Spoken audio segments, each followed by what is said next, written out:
حضرت امام راضی نے قصہ لکھا ہے کہ کسی بزرگ کا مجھے نام یاد نہیں رہا کہ وہ ایک مرتبہ شاید درجہ دجلہ تھا، اس کے کنارے جا رہے تھے، دیکھا ایک بچھو جا رہا ہے آگے،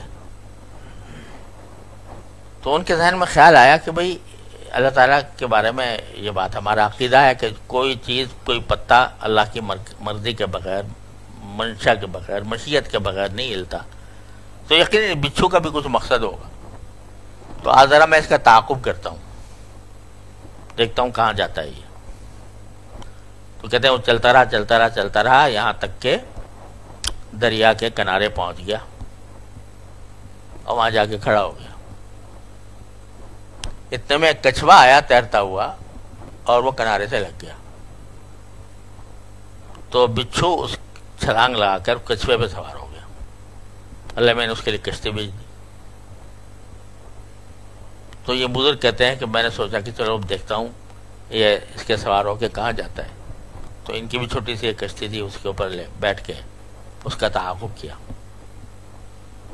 جب دریا کے دوسرے کنارے پہنچے تو وہ کچھوا جو ہے وہ کنارے لگ گیا اور جو بچھو تھا وہ چھلانگ لگا کے اگلے کنارے پہ اتر گیا۔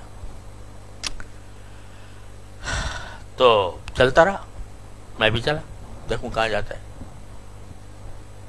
کچھ دیر کے بعد دیکھا سامنے ایک درخت ہے، اس درخت کے نیچے ایک آدمی سو رہا ہے، تو میرے ذہن میں آیا کہ شاید یہ اللہ میاں نے اس کو ڈسنے کے لیے بھیجا ہوگا، اس بچھو کو۔ تو لیکن تھوڑی دیر میں دیکھا کہ ایک سانپ آیا اور وہ اپنا پھن لے کے اس نے اس سونے والے کے اوپر ایک طرح سے حملہ کرنا کا ارادہ کیا۔ اتنے بچھو پہنچ چکا تھا، بچھو اس کی پشت پر سوار ہوا یا منہ پر، اور اس نے ڈسا اس کو، اور ڈس کر وہ سانپ جو ہے وہ تیورا کر گر پڑا اور وہ آدمی سو رہا تھا۔ بہرحال بات یہ ہے کہ اس بزرگ جو بھی تھے ان کو اتنا تو پتہ چل گیا کہ بچھو وہاں سے چل کے آ رہا تھا اس کی جان بچانے کے لیے، وہ آدمی سو رہا ہے اس کو پتہ ہی نہیں، تو اتنا تو پتہ چل گیا۔ اس سے اللہ تعالیٰ کی اتنی حکمت واضح ہو گئی کہ اس لیے بھیجا تھا اللہ میں نے سانپ سے بچانے کے لیے۔ لیکن آگے اگر کوئی سوال کرے کہ بھئی جب بچانا تھا تو سانپ ہی کو نہ بھیجتے،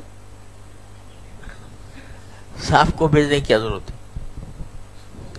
ہے کہ پہلے سانپ بھیجا اور پھر جناب اس کے مداوے کے لیے بچھو کو بھیجا اتنی دور سے؟ اگر نہ بھیجتے تو کیا تھا؟ بتاؤ اس کا کیا جواب؟